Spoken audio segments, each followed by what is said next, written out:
Okay, at this time, we'll call the December 8th, 2025 council meeting to order. Please rise if you can for the pledge.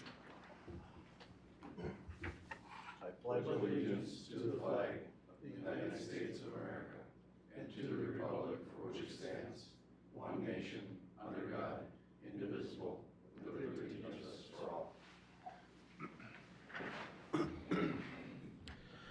Make a motion to adopt tonight's agenda. Second. I have a motion and a second. Any further discussion? Hearing none, all in favor? Aye. Aye. Opposed? Presentations. 4A.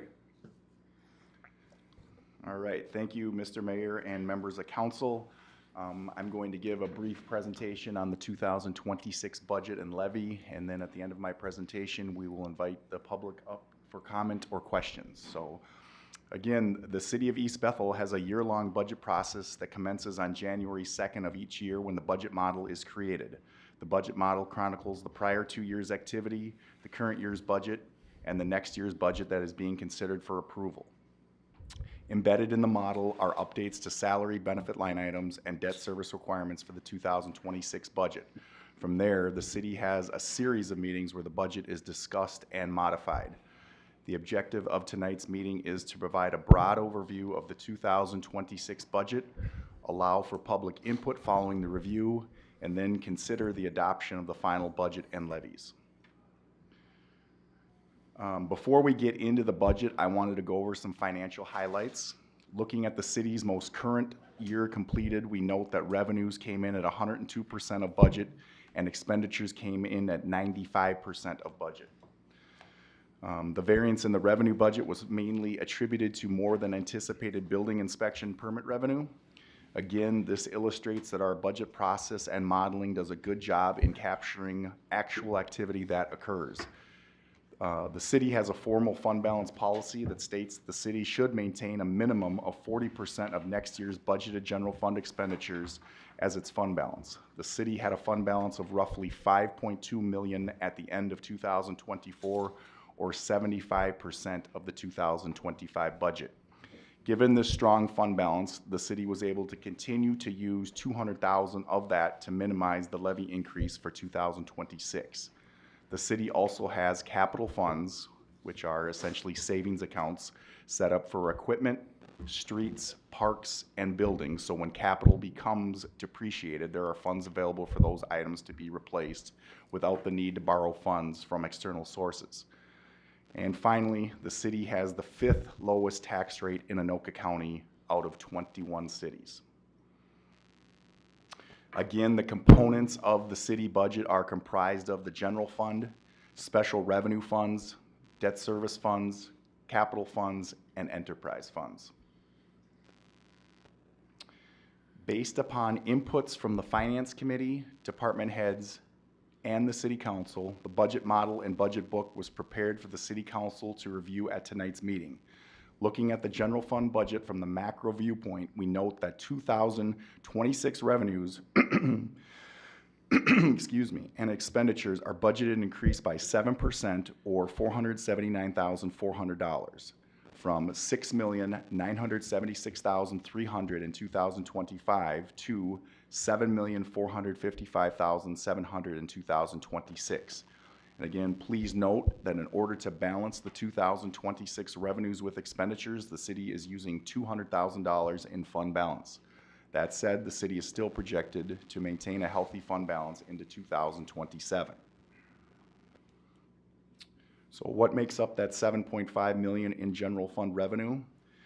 We have cable franchise fees, liquor and tobacco licenses, building inspection permit revenue, state aids for streets, fines and forfeits, intergovernmental charges, cemetery revenue, tower site lease revenue, gambling contribution revenue, interest earnings, and of course, property taxes. Again, the main objective of this slide is to emphasize that the city receives roughly 77% of their general fund revenue from property taxes and is by far the city's most important revenue source. Going into the expenditure side of things, there are two primary ways one can look at the city expenditure budget. One way is to look at it by object or what is actually being purchased. Personnel costs for salaries and benefits, contracted services, supplies, etc. The city's personnel costs account for roughly 42% of the general fund budget. The city budgeted for 22 full-time employees in 2026, 6 in administration, 5 in community development, 9 in public works, and 2 in the fire department. Of those employees, 9 are represented by a union. For 2026, the union contract called for an 8% cost of living increase in salaries and the cafeteria contribution for benefits to increase from $1,475 to $1,500 per month. For 2026, the mayor and council pay are budgeted to remain unchanged, but are scheduled to increase by 10% in 2027. The city also budgets for 35 paid-on-call firefighters, 2 summer seasonal public works employees, and roughly 5 winter seasonal public works employees that primarily work at the ice arena. Overall, salaries and benefits reflect an increase of roughly $147,000 over 2025.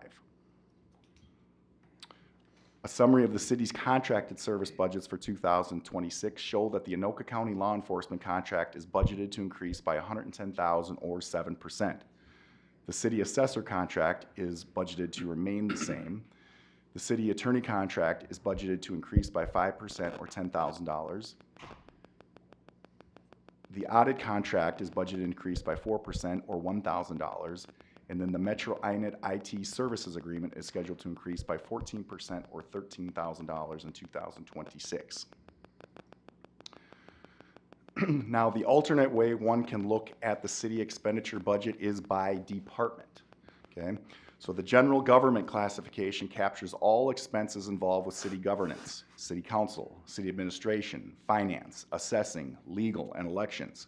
This classification is budgeted to increase by 11% from $1,373,800 in 2025 to $1,526,200 in 2026.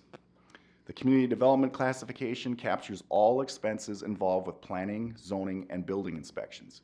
This classification is budgeted to decrease by 1% from $678,900 in 2025 to $674,200 in 2026. The public safety classification captures all expenses involved with police and fire protection. This classification is budgeted to increase by 7% from $2,452,100 in 2025 to $2,635,100 in 2026. Engineering expenses are budgeted to remain the same and are budgeted at $20,000 for 2026.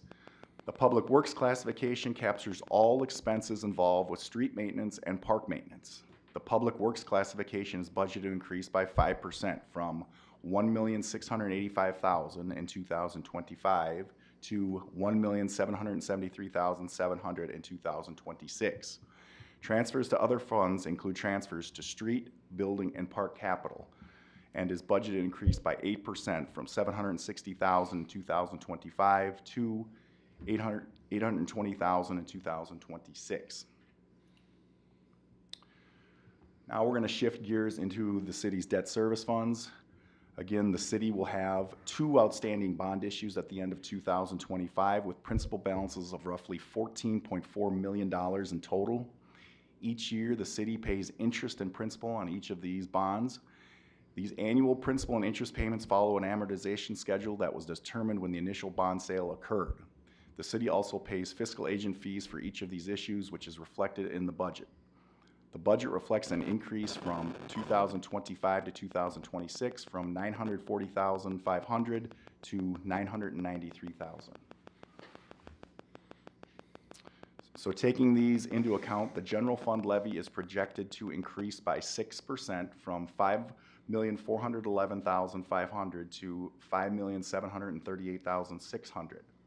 The debt service levy then is projected to decrease by 8% from $981,000 to $900,000 in 2026.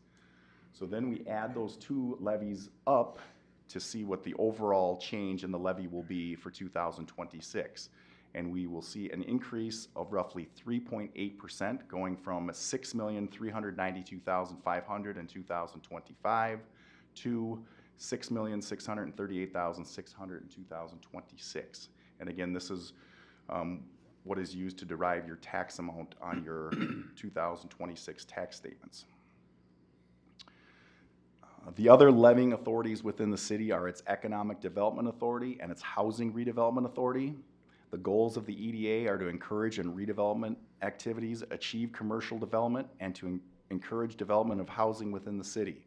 The EDA levy is budgeted to remain unchanged at $136,200 in 2026. The East Bethel Housing and Redevelopment Authority's purpose is to provide a sufficient supply of adequate, safe, and sanitary dwellings and address substandard, slum, or blighted areas existing within the city. The HRA levy is budgeted to remain unchanged at $77,000 in 2026. The city of East Bethel is a full-service community located 30 miles north of downtown Minneapolis. The city is 48 square miles in total area and has a population of roughly 12,000 residents. The city delivers a variety of services including planning and zoning, code enforcement, building inspection, police protection, fire protection, park maintenance, street maintenance, and snow plowing. The city has the 5th lowest tax rate in Anoka County out of 21 cities. Again, then, based on the 2005 tax rate, a house valued at roughly $400,000 would pay roughly $106 per month for those services.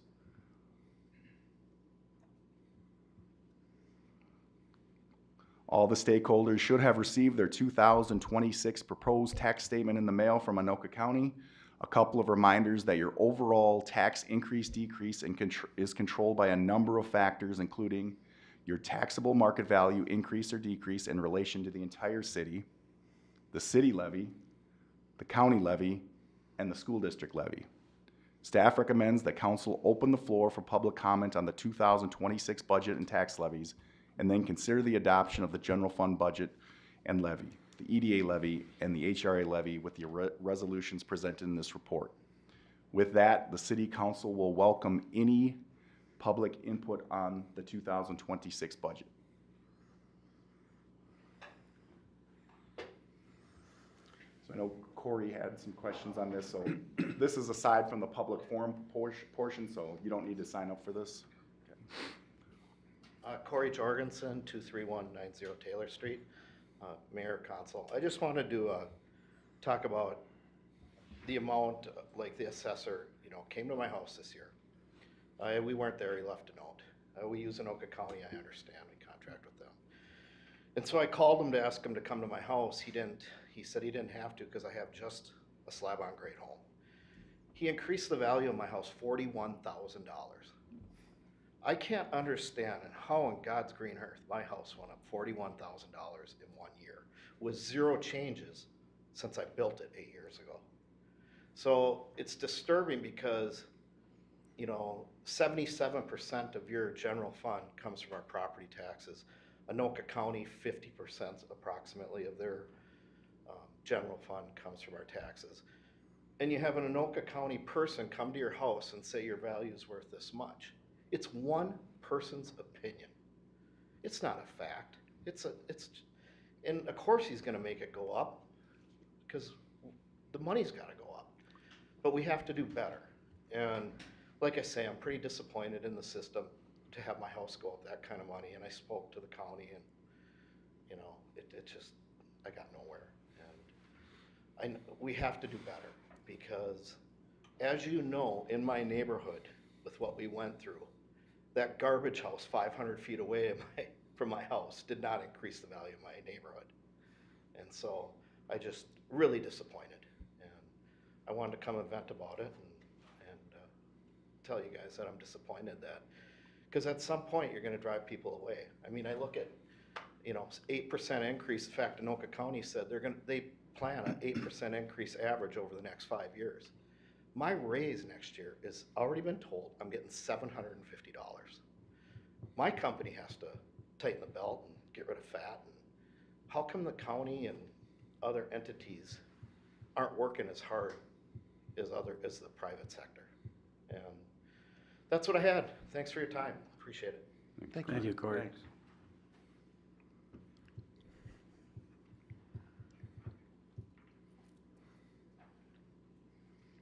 Mitchell Webb, 604 189th in East Bethel.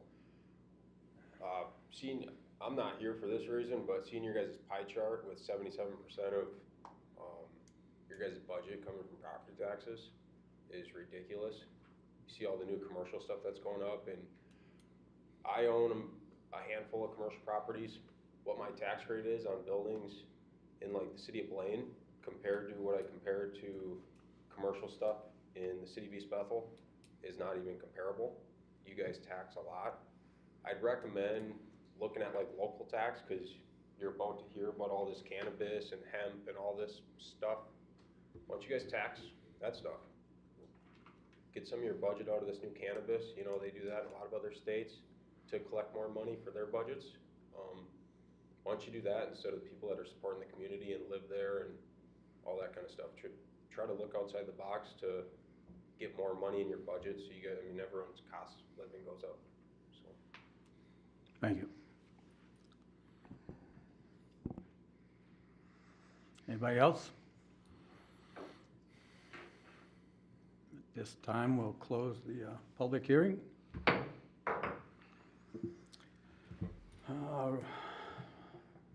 4-1, 2565 levy resolution. Make a motion to approve resolution 2025-65, setting the final property tax levy and budget for 2026. Have a motion, I'll second that motion. a second. Any further discussion? Hearing none. All in favor? Aye. Opposed? None heard. The second resolution?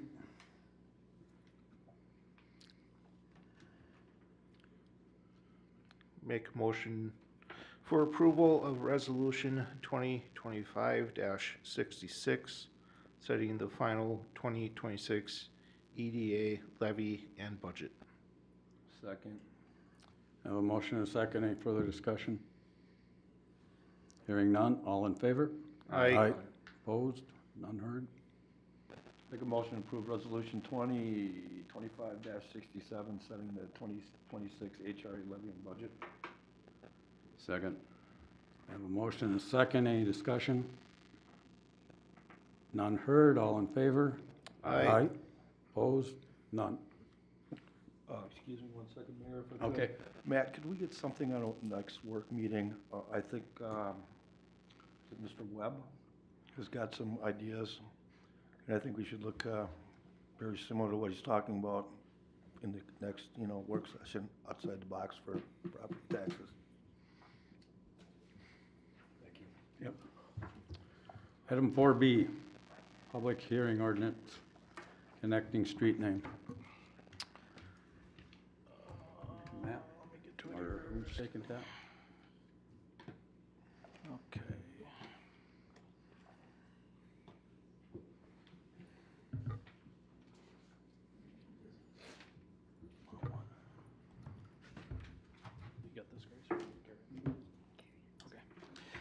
Mr. Mayor and Council, we have before you an approval of an ordinance correcting the Hidden Prairie final plat to rename the street from 198th Street Northeast to 198th Avenue Northeast.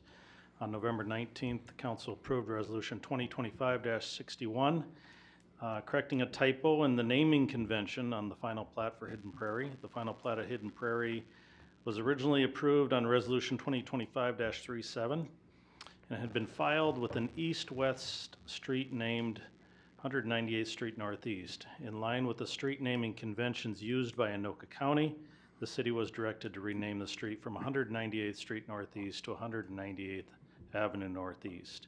So no building permits have been issued on this or addresses assigned to any of the parcels, so we're still kind of in that beginning stage. And according to Minnesota State statute, we do need a public hearing on this. And so, Mr. Mayor, we recommend holding a public hearing to see if there's any public comment on this. At this time, we'll open a public hearing on this, if anyone wants to speak towards this.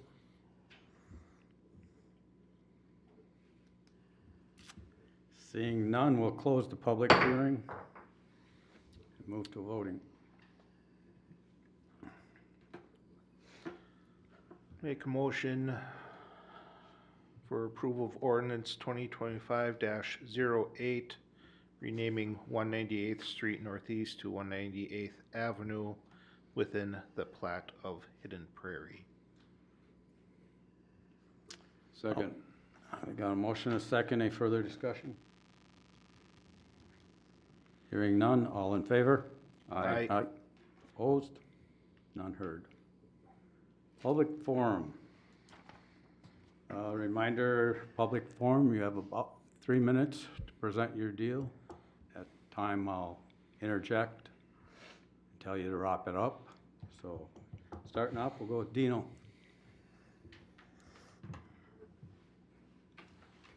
Mayor, Council, Dino Perfetti, 21034 Buchanan Street Northeast, East Bethel. I noticed you'll be reviewing the garbage hauling license renewals today. I noticed that on your agenda.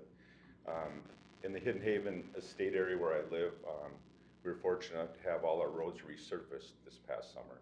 And they did an excellent job. Everyone seems very happy with the way everything turned out. Personally, pulling into my house feels like I'm pulling into a brand new neighborhood and a new home, so we enjoy that. But one of the biggest issues, the deterioration of our roads, is the garbage hauling.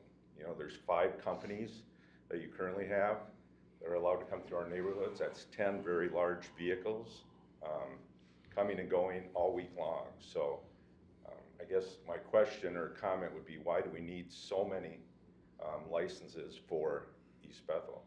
In comparison, Ham Lake has 2, and they have, you know, more households than we do. Forest Lake has 1. I don't believe they should regulate everybody to have to use one company, but I think 2 or 3 at the very most would all be necessary and just help in hopefully keeping our public works budget more in check. That's all I have. All right, thank you, Dean. Thank you, Dino. Joe Belcheck. Yes.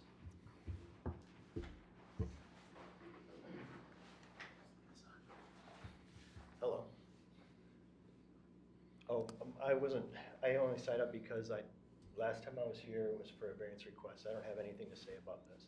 I thought it was, I've got a different subject coming up. In the Oh, meeting. that's fine. Sorry about that. No Yep. problem. Bruce Lawrence.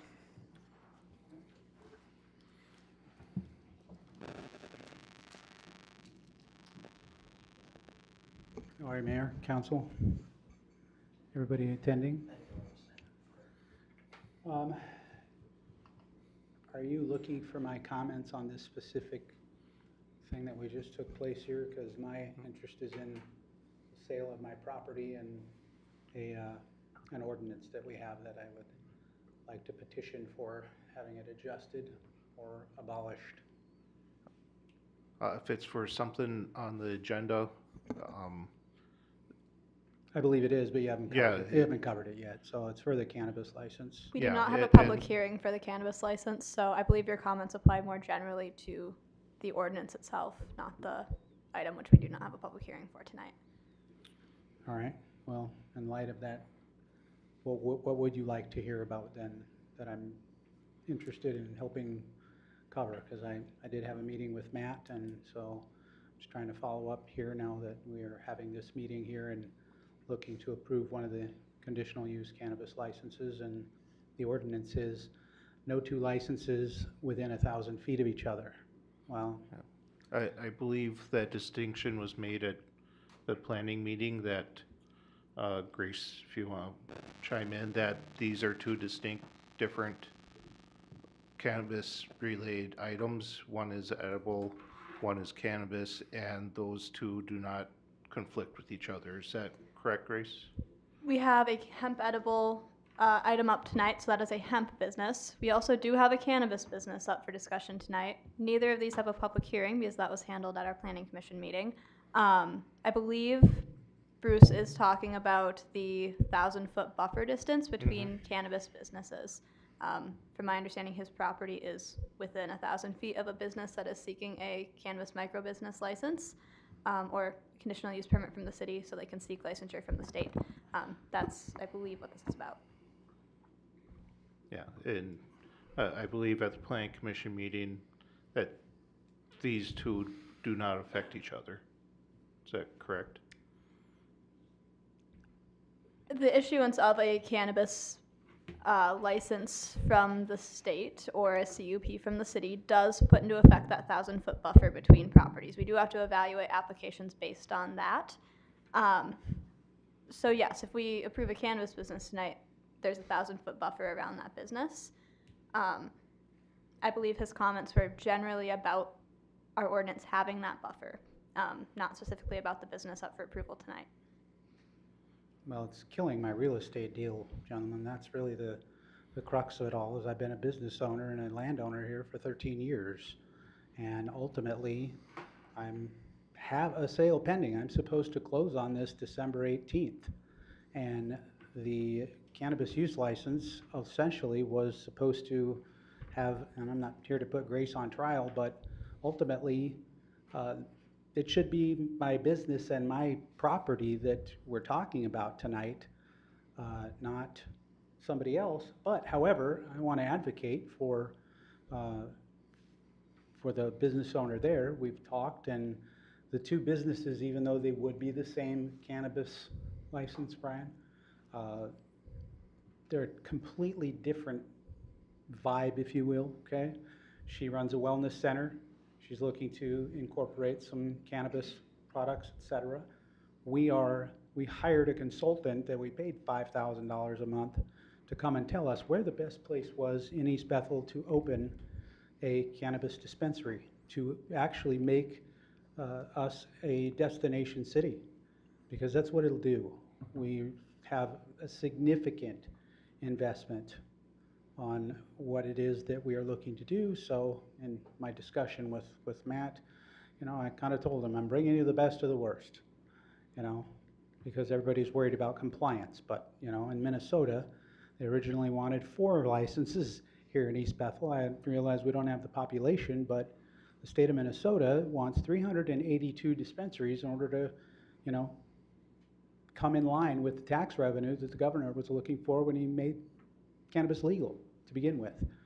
So ultimately, I'm a big fan of Matt's. Been a guy that's endorsed him as a conservative for many years, and I really appreciate you gentlemen considering this, because I don't have anything against the other business owner. However, my property is sold for, it's a $600,000 listing. And ultimately, if this buffer zone is kept, I lose that sale and you lose a construction company, 2 Mexican gentlemen that are out of country, that are the actual partners and owners of the building on the deal that was made. And, I said this last week when I was here at the Planning Commission, and I think it's something that is very important. But East Bethel as a city, we're 93.7% white.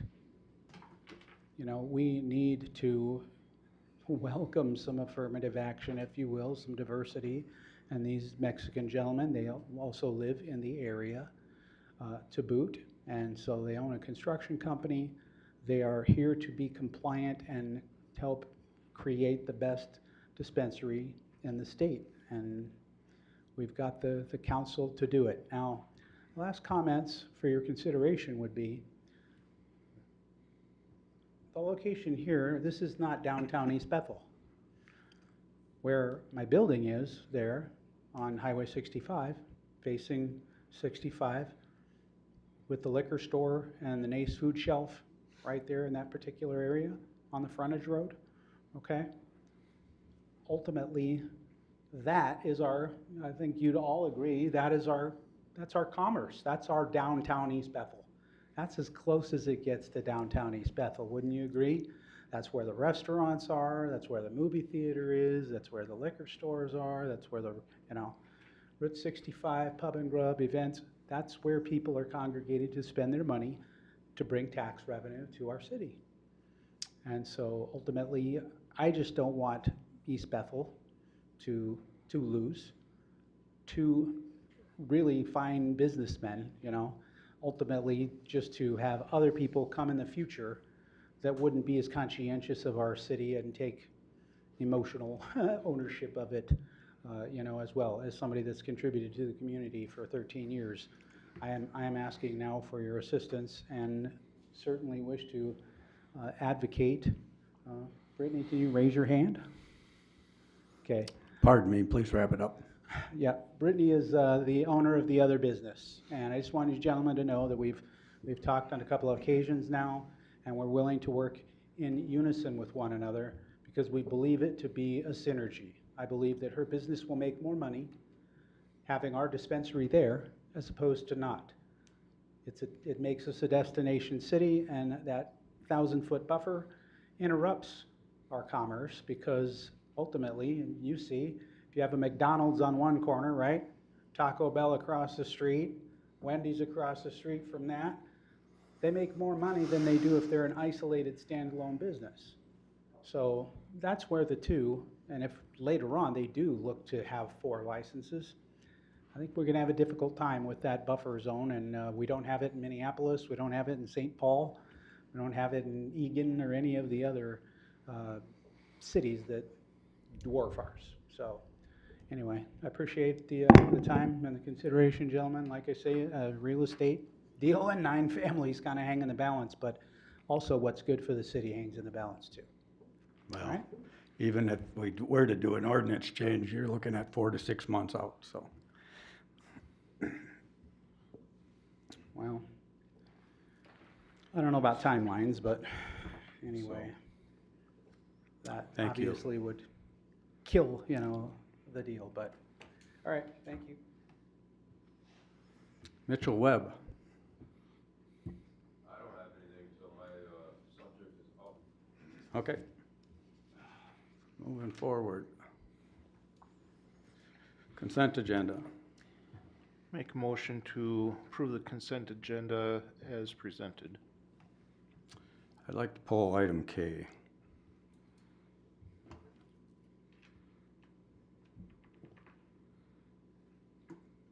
Anybody else? I'll second it. Got a motion, second. I'll pull M. M? Yeah. A motion, second for amended agenda without K and M. All in favor? Aye. Aye. Opposed? None. Item K. I'd just like to pull this just to get this so we can bring this to a work meeting possibly Okay. for discussion. Because I looked into a few of these. Dino called me this afternoon and I looked at a few of these. Ham Lakes it's unreal the pricing that they get for rubbish service down there. It's unreal for all the residents. It's about 9/10 less than me. Really? So, and St. Francis just switched theirs here a few years back too. So I think we need to look into this and have a work meeting on it. With that said, I'll make a motion to approve it. Do you want to approve that, or do you want to just table it? Well, we ain't gonna change nothing for this coming year, Right. so, Huh. for future. Okay. So I'll make a motion to approve it. And second. Any further discussion? None heard, all in favor? Aye. Aye. Opposed? None. Item M. I'm just wondering, is Gerald here? They want to be on the He's plan. not here tonight. No, What's that? He's not here? he's not here. Okay. I guess I read his bio and stuff like that, and I'm okay with it. I just thought he'd be here to meet him. But since he's not, I'll just make a motion to approve item M. Second? Have a motion, and a second. Any further discussion? None being heard, all in favor? Aye. Opposed? None heard. Item 7A1.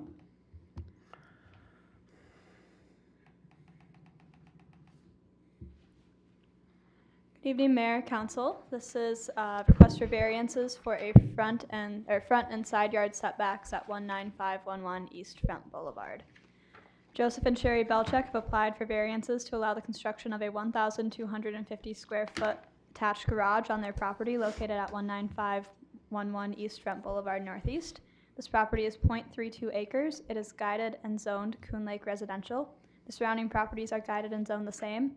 This property borders Coon Lake to the east. It's also within the city's Shoreland Overlay District due to its proximity to Coon Lake. The property is approximately 75 feet in width and 176 feet in length. There are two requests. The first is a variance from Section 51, Subdivision 7B of the zoning ordinance to allow a front yard setback of 19 feet, 8.4 inches, where a setback of 25 feet is required. The second request is a variance from that same section of code to allow a side yard setback of 5 feet, 8.4 inches, where a side yard setback of 7 feet is required. The side yard variance is being sought because the current structure has the same setback, that 5 foot, 8.4 inch setback, but the new structure would be expanding that area that is non-compliant with our code. The current garage is angled, so a small portion of it is that distance from the property line, whereas the proposed garage would have a straight wall, with that entire wall being that distance from the property line. The council may approve both, one or neither of the variances. These requests should be considered separately. When evaluating a variance, the burden of proof is on the applicant to show that they have a practical difficulty that can only be remedied through the granting of a variance. We evaluate this standard using three standards known as the practical difficulties test. The first standard is that the request is reasonable, so the applicant is proposing to use the property in a way that is sensible but not specifically authorized by the code. The second is that the request is due to unique circumstances on the property that are not caused by the landowner. So this is something often like sloping topography or proximity to shoreline or wetland that make it difficult for a property owner to use the property as they would like to. Financial constraints do not alone constitute a unique circumstance that's a practical difficulty. And our third standard is that the variance, if granted, will not have a negative impact on neighborhood character. So we evaluate whether something will look out of place or out of scale in the area it is being proposed. Findings of fact for each of the three standards have been provided within your packet for each variance for approval. If denying the side yard variance, the council must determine findings of fact, as staff could not determine those for denial for that variance. This is a quick look at the elevations of the building. As you can see, that left side is the proposed attached garage, and then the structure on the right is the existing home. And then there's also the front elevation. This building meets our architecture and square footage standards for a lot of the size. The garage would be 50 feet in depth and 25 feet in width. It would have a 12-foot driveway extending off of it, 12 foot in width. This is a look at the survey of the site. You can see the existing home, existing home, proposed attached garage, and then the septic area, which is approximately 13 feet north of the proposed garage. And then the distances are also marked to property lines and other site features. Planning Commission held a public hearing on this application on November 25th. A written public comment was received in support of both variances, and a public comment was received at the meeting also supporting the variances. The Planning Commission voted 4-0 to recommend approval of both variances, and that written comment is included in your packet. Council is directed to open the discussion and consider adopting the resolution of approval for the front yard and side yard variances at 19511 East Front Boulevard Northeast with conditions recommended by staff as recommended by the Planning Commission. Happy to answer any questions. Any questions for? I'll make a motion to approve 19511 East Front Boulevard Northeast. Second. I was over the property and I took a look at it, and if you drive up and down East Front Boulevard, there are other garages too that are closer, and there's some that are farther back. I don't see an issue with this at all. That's all I got. Have a motion second. Any further discussion? None being heard. All those in favor? Aye. Opposed? None heard. Motion passes. Item 2.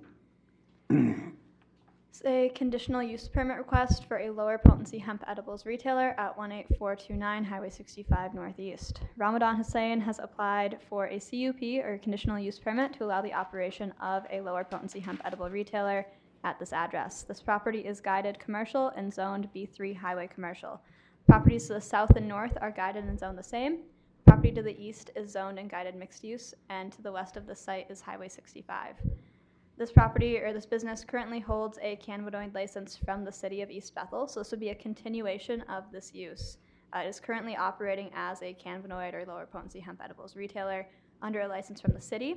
The reason the applicant is seeking this conditional use permit is that during the 2025 legislative session, a state statute was established to require all cannabis and lower potency hemp edibles retailers to have their licensing be performed through the Office of Cannabis Management instead of through the local government unit, or the LGU. To obtain a license from the OCM, the LGU must verify that the business complies with the local zoning ordinance. City Ordinance 2024-05 established lower potency hemp edibles, or a lower potency hemp edible retailer as a conditional use within the B3 zoning district for businesses that do not have an active liquor license.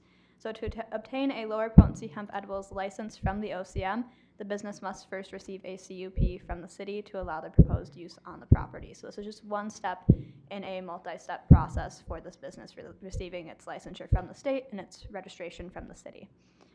The request again is to allow a CUP for the operation of this business. A lower potency hemp edibles retailer is a conditional use within the B3 zoning district. I have the definition of a lower potency hemp edible retailer up on the screen and within your packet. Not going to read that. They are restricted from selling any cannabis product, so this is not a cannabis business. Our code distinguishes the difference between a hemp business and a cannabis business, and state statute also makes that distinction. I also want to emphasize that the granting of a CUP by the city does not guarantee that the applicant will be granted the necessary licensure from the OCM or registration from the city. There are inspections and applications through the OCM that have to happen for that license, and then the city also has a separate registration process with an inspection that is done by our administrative department. Standards of review for a conditional use permit are included on the screen. Just going to provide you a quick overview of that. The applicant is proposing no alterations to the exterior of the site. The business description is included in your packet and includes a safety and security plan. This request was reviewed by staff, including the Sheriff's Office and the Fire Department, and no comments of concern were provided from those entities. Business is also subject to regulations and inspections by the OCM and the city in order to obtain licensure and to be registered. This business must comply with local, state, and federal laws for hemp businesses. In our city, those include Section 30 of the Zoning Ordinance and Chapter 18, Article 4 of the City Code, which has been included in your packet. Section 30 of our code includes standards for noise, odors of operation, odor, and signage for a business of this type.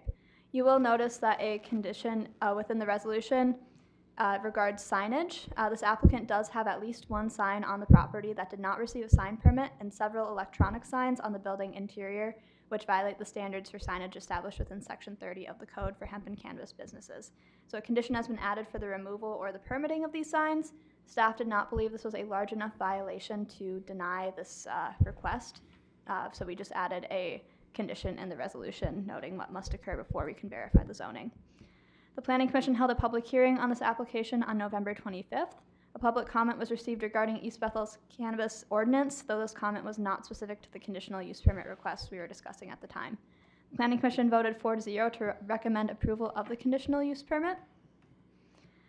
The council is directed to open the discussion and consider adopting the resolution of approval for a conditional use permit for a lower potency hemp edibles retailer at 18429 Highway 65 Northeast with conditions recommended by staff as recommended by the Planning Commission. Before we get into this discussion, I do just want to give an overview since I know cannabis is a new topic for many of us.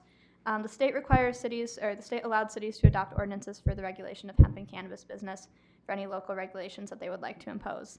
The city adopted Ordinance 2024-05, establishing the standards and regulations governing cannabis and hemp businesses in East Bethel. Those standards were in part intended to safeguard the health, safety, and welfare of East Bethel's residents. So that established things like buffer distances, standards for noise and odor, and a limit on the number of registrants required or allowed for each business type within the city. Tonight we are discussing whether the CUP application and the proposed ways in which this business will be operated are in violation of the CUP standards or would be in violation of those standards, not whether cannabis or hemp businesses can operate in the city as a whole. That was already established within Ordinance 2024-05. So When we consider this, I highly advise that you evaluate the proposed operation of the business against the ordinance standards, not against something such as personal opinion on cannabis or similar products. Thank you. Happy to answer any questions. So one of the things that was brought up, this is a hemp business, correct? Yes, it is a hemp business. And our other agenda item is a cannabis business. Yes, yep. Though are those in two separate classifications? They are defined as different types of business in our code. Our code does make a distinction of a cannabis business and a hemp business. So that buffer distance does not apply. These businesses, both up for consideration tonight, are near each other. They are within that 1,000 feet that we would hold cannabis businesses to, but because this one is hemp, it is not under that of a cannabis business. Okay, so both of these businesses as is can coexist? Yes. The sale that the gentleman was talking about can go forward without having anything affected? The sale that the gentleman was talking about was for a property that he wishes to use for a cannabis business, from my understanding. But is that what's That is before not, us? that is a different item. Yeah, this wouldn't Okay. interfere with that he was discussing. Okay, Not connected to none of this. okay, that's what I was trying to kind of figure out there. So these businesses can be next to each other as is? It's both up for consideration tonight, can be, yes. Okay, I just wanted to clarify that. They are literally 100 feet apart, Brian. Yeah. Any other questions for Grace? Entertain a motion for resolution number 2025-75.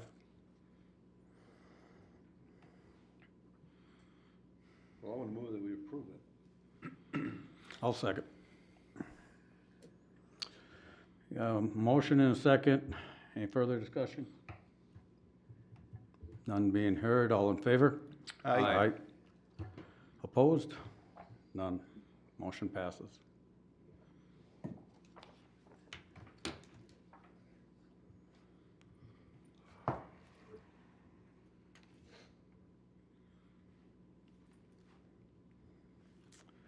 Item 3 there, Grace. Yes, this is a request for a conditional use permit for a cannabis micro business at 18447 Highway 65 Northeast, Suite B. Brittany Yares has applied for a CUP to allow the operation of a cannabis business at 18447 Highway 65 Northeast, Suite B. This property is guided commercial and zoned B3 highway commercial. The properties to the south and north are guided and zoned the same. The property to the east is zoned and guided mixed use, and to the west of the site is Highway 65. Per this business's website, they currently operate as a holistic wellness product, or a business that sells holistic wellness products. Again, state statute requires that the state license cannabis businesses.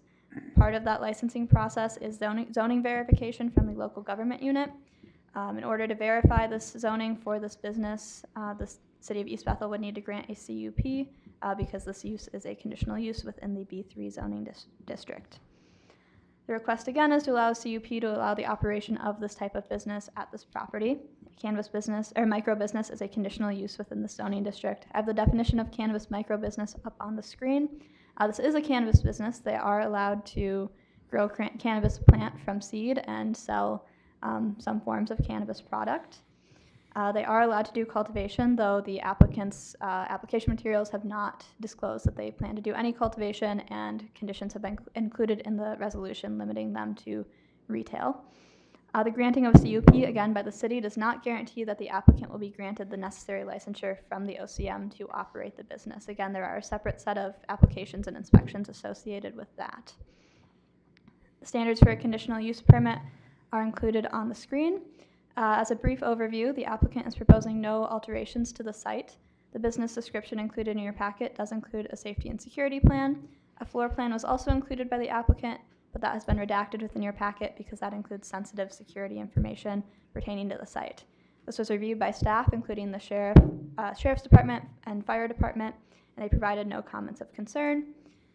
This business is also subject to regulations and inspections by the OCM to obtain licensure and the city to obtain registration. Again, this business must apply with local, state, and federal laws for cannabis businesses. Those are the same Section 30 and Chapter 18 that I discussed before in the previous item. Conditions have been recommended by staff for this item, and the city may impose additional conditions of approval on the CUP.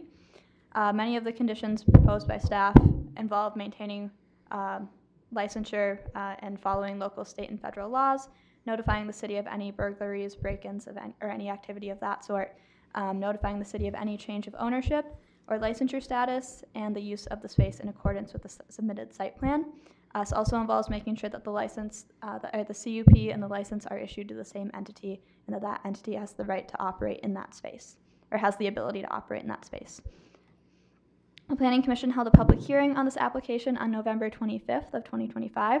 A public comment was received regarding East Bethel's cannabis ordinance, though this comment was not specific to the conditional use permit request itself. A public comment was also received in support of the approval of the conditional use permit. The Planning Commission voted 4-0 to recommend approval of the conditional use permit. The Council is directed to open the discussion and consider adopting the resolution of approval for a conditional use permit for a cannabis micro business at 18447 Highway 65 Northeast, Suite B, with conditions recommended by staff as recommended by the Planning Commission. Happy to answer questions. Any questions for Grace?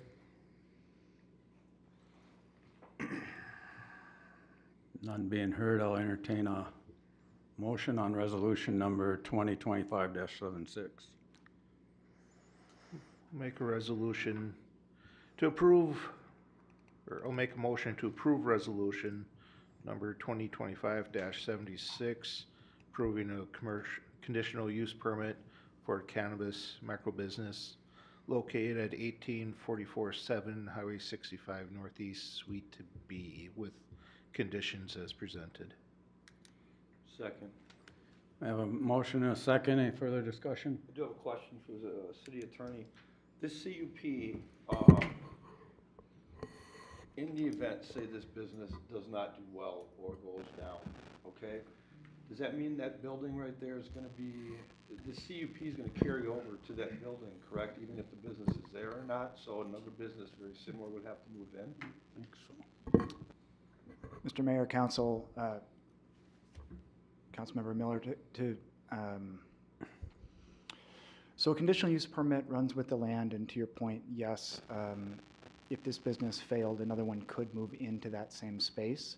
They would have to go through the regulatory process through OCM first, but they would be able to skip this step because they would already have zoning approval. Now, in reality, it may not happen along the timelines that line up with state law and statute regarding CUPs and the termination of a conditional use permit. While they do run with the land, they will terminate for non-use or abandonment.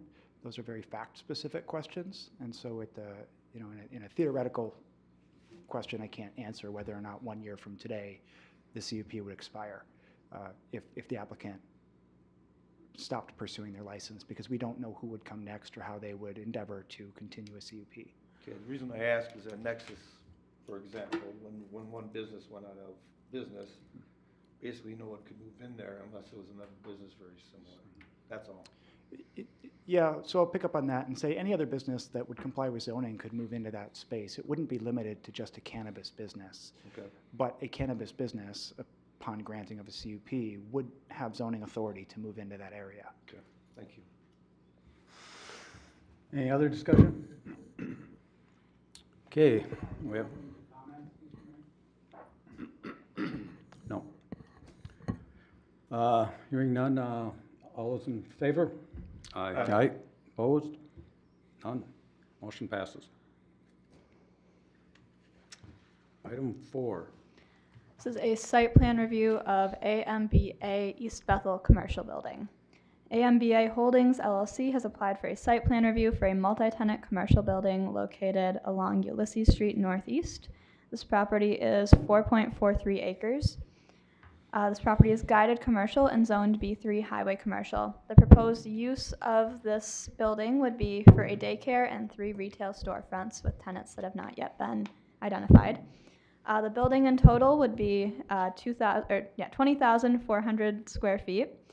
11,860 square feet of that building would be devoted to the daycare space, and 8,400 of those square feet would be devoted to the retail space. The frontage for this building would be along Ulysses Street. The properties to the south are guided and zoned B3 commercial and highway commercial. And the property to the north is guided and zoned mixed use. The properties to the west are guided and zoned industrial, and to the east of the site borders Highway 65. The request is for a site plan review to allow the construction of a proposed 20,400 square foot commercial building.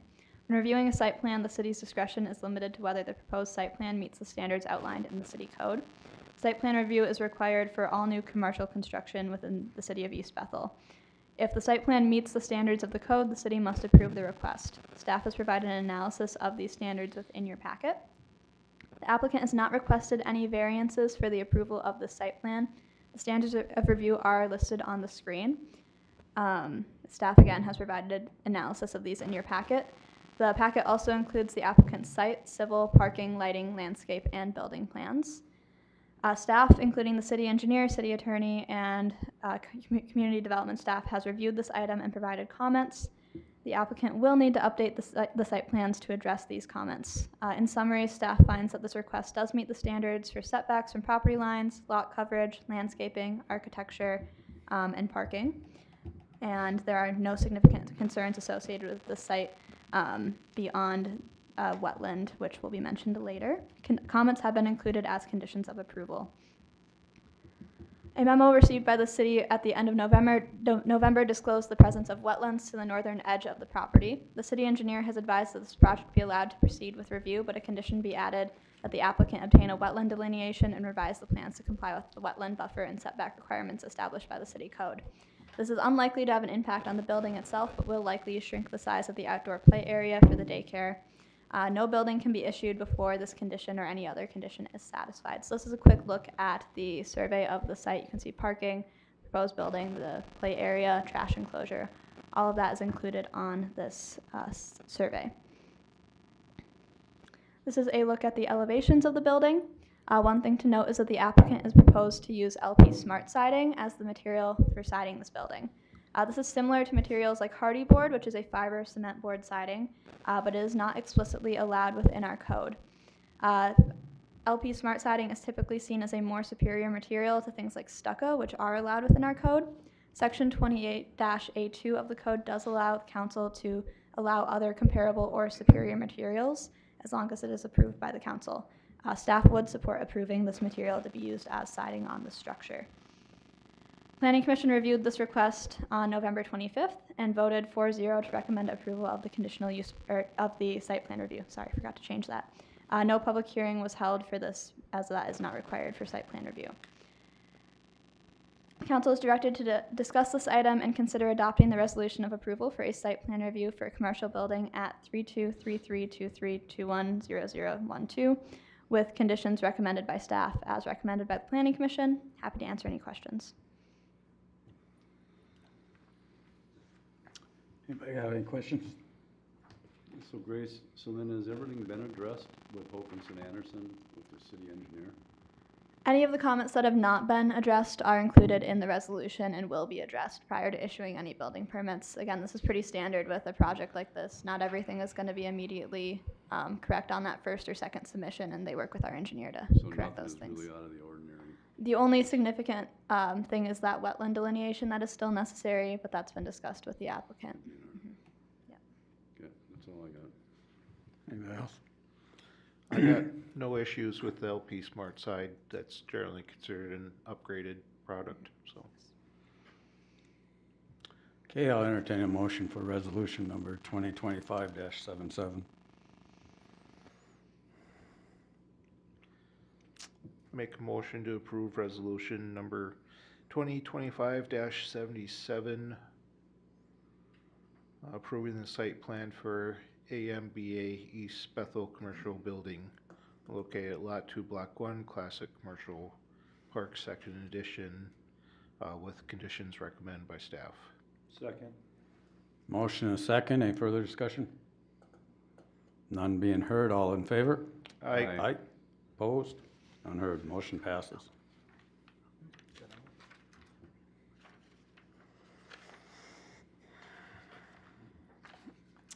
Item 8A1. This is a development agreement for Viking Meadows Second Edition. Viking Meadows second edition was approved by the council on October 13th of 2025 in resolution 2025-58. A condition of approval was that the city and developer would execute a development agreement prior to the filing of the plat, so this plat has not yet been filed. Development agreement is a standard part of the development process. It requires the developer to furnish and construct and/or pay for public improvements associated with their development. These public improvements are often things like street, stormwater infrastructure, or utilities, in accordance with the plans and specifications of the plat approval. Development agreement generally protects the city and outlines standards for the work that is associated with the development. The full agreement has been included in your packet. This document was drafted by the city attorney with consultation from city staff, including the city engineer. This was also worked on with the developer. This agreement is similar to the agreement that the city entered into last year for the first edition of the Viking Meadows development. The fees and costs associated, and you'll find listed in this agreement, were modeled off of the agreement that was reached with that first edition. The council is directed to discuss this item and consider adopting the resolution approving the development agreement for the final plat of Viking Meadows second edition. Happy to answer any questions. You gonna take number 3? Take number 3? Yeah. I got a question on this thing. The part that I'm not really agreeing on is the mayor, actually on page 216, summary. The mayor and the city administrator shall be authorized to approve minor changes. I don't agree with that because it's like, what are the minor changes? They can be anything. Mm-hmm. Minor could be a major, and we don't know that. So I mean, just to cover it, I would be more comfortable with if council makes the decision on whatever it may be. That's my opinion on that.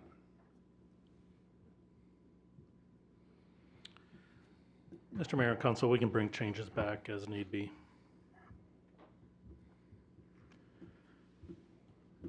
Do we want to bring it back, or do we just want it? I think we should To take table it it out. and change that.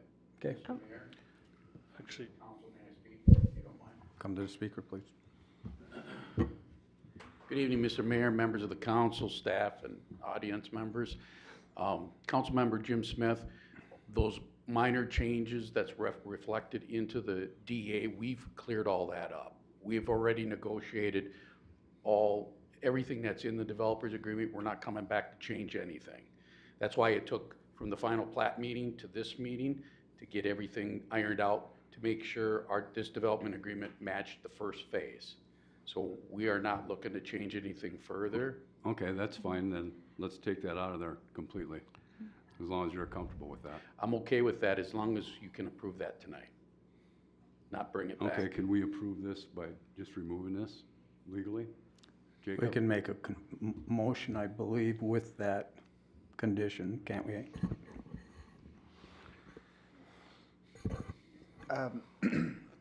Mr. Mayor, Council, yes, you can. Okay. I'll make a motion to approve City File 25-024 with correcting and removing the summary on page 216, and also on page 217, number 3. And just adding council into it. Yep. And adding the council if there's any changes. Thank you. I was remiss to introduce myself. I'm Tom Bockergees with Capstone Homes Land Project Manager. So, I appreciate it. Thank you. I'll second. We got a motion and a second. Any further discussion? None being heard. All in favor? Aye. Opposed? None heard. Staff report. Mr. Mayor, just a couple of updates. I'd like to report that the flooring project over at the fire station is going very well. They're moving along quite nicely. The chief did send me a picture of that, and I unfortunately showed that to me on his cell phone. He didn't send it to me, so I can't show that to you at this point, but we can get those pictures to you as they finish up over there. That's the good news. The bad news is that the HVAC units on top of Fire Station 1 are failing. And so we've kind of got them working here But the heat exchangers have holes in them, and if there's holes in heat exchangers, there's products of combustion that come into the airspace and CO2 and everything else. So those will need replacement, probably in the neighborhood of maybe $30,000-$40,000, something of that neighborhood. Yeah, there's 4 of them. And so currently right now, I know the fire chief has kept a pretty tight budget over there. There are some tools that he'll be replacing before to the end of the year that have reached their end of life. For example, gas detectors, I think have a 4-year lifespan, if I'm not mistaken. We've had them for over 10 years, so we do need to replace items such as that. There's also saws that, while they currently work, as we all know, saws that are well used sometimes don't start, and we can't really have that scenario happen in the field in an emergency scenario. So some of those will be replaced. What I'm getting at is that there'll still be some balance, I think, in that budget to be able to account for some of these HVAC units on the rooftops. Generally, we use our facilities budget for that. However, the floors have essentially taken up that entire budget this year. So we're going to try and find a creative way to pay for those HVAC units besides that fund. So that's the fire department. Also, I just want to note that December 12th is Grace's last day. We want to thank Grace for her work here at the city. She's done a phenomenal job coming up to speed. It has not been easy. And we wish her well where she's going, and I know she'll do well there. And you're always welcome back here. If you ultimately decide that was a huge mistake and you want to come back, you're certainly welcome. But we'll also be working then with Landform as we're currently searching for another planner to fill that position. So we'll be kind of ratcheting up some of that work that we do with Landform to ensure that we're meeting the deadlines for the applicants that are coming in and answering questions and that sort of thing for setbacks and everything else that's required in that capacity. And aside from that, that concludes my report, unless there are any questions. Council reports. I got one. Saturday night, I was at the fire department appreciation, and it went very well. I've been to a few of these, and actually, I see a lot of firefighters that I had seen in the past. Their attitudes, everything was great. People were sitting and laughing and talking, and it was fantastic to see. So that tells me we did the right thing there. Actually, then Jill King, she did the presentation first time. She blew it away. She was perfect. It worked great. Thank you very much, Jill. That's what I got. We had a Booster Day meeting on Wednesday, 6:30 here at the Chambers. We're still looking for volunteers. If anybody would be interested in help plan Booster Days, your involvement is as much or as little as you want, but it takes a lot of people to bring Booster Days together every year, and every little bit helps. That's all I have. We attended a public advisory committee meeting this week, last week over at Nexus. Interesting to find out that they've got 96 people employed there right now. So they're doing well with their employment. They're going to be expanding a little bit, adding some more residents. So we'll see what that entails. The Parks Commission meeting tomorrow night is canceled due to weather. So if you're watching, it's canceled. That's all I have. Okay, I was at the tree lighting the other night, and there was quite a crowd here. It worked out really nice. It looked like a fun time, a lot of cookies, a lot of hot chocolate, and it was a really good time. I was glad to see the response from the residents. Yeah, Susan did a good job coordinating it. Yeah, I was there as well, and I was surprised by, compared to last year, how many people were there. Lots of people were there before it started officially, and I just want to thank the seniors and the East Bethel Lions, the Santa Claus that was there, and the East Bethel Bandits for grouping together to put this on. It sounds like they have bigger and better plans for next year. So who knows, maybe in 10 years we can have our own little Bentleyville as it grows.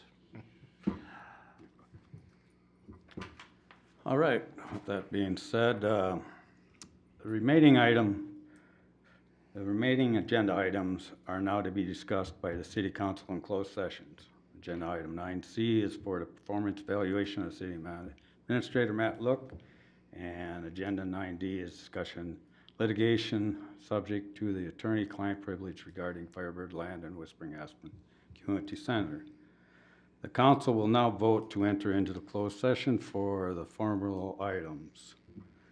Is there a motion to enter into the closed session under Minnesota State Section 13D-05 Subdivision 3A to evaluate the performance of the city administration? I'll make that motion. Second. Motion is second. All in favor? Aye. Just discussion, item D, I will be abstaining from attending. Do I do both of these, Jacob? Can you repeat that, please, Mr. Mayor? Do I do both of these motions right now? Yes, please, thank you. Or is it just one motion? No. We'll take the two separately, and Okay. we'll just clue into one, Okay, and second one one recess is, here. there is a motion to enter a closed session under Minnesota State Section 13D-05 Subdivision 3B, discuss matters subject to attorney-client privilege regarding Firebird Land and Whispering Aspen Community Center. I'll make that motion. Second. Have a motion and a second. All in favor? Aye. I'll be abstaining from attending item D.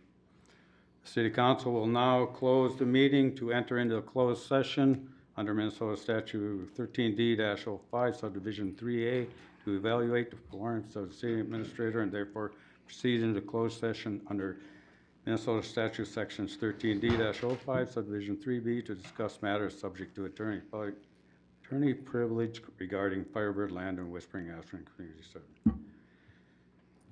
Thank you.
Over to Mike's.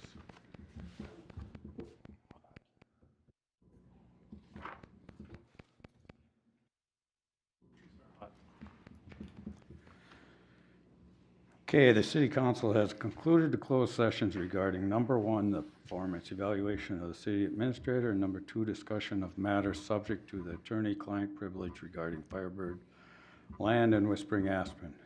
Is there a motion to reopen the meeting? Make a motion to reopen the meeting. Second. We have a motion, second, all in favor? Aye. Aye.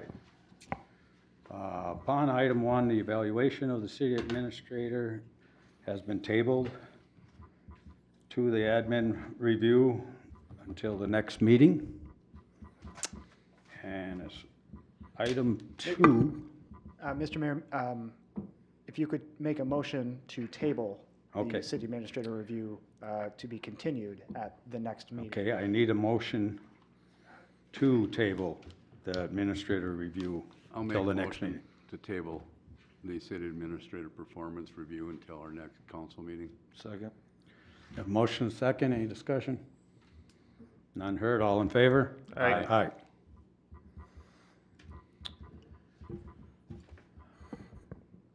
And Mr. Mayor, coming out of the closed session for item 9D, I am seeking a motion from the body to continue with the eviction action that's been filed against Firebird Land and to pursue, to respond, and for the city to respond in kind to the complaint filed by Firebird Land received by the city on December 3rd. Okay, we're seeking a motion. I'll make a motion to respond to Firebird Land LLC's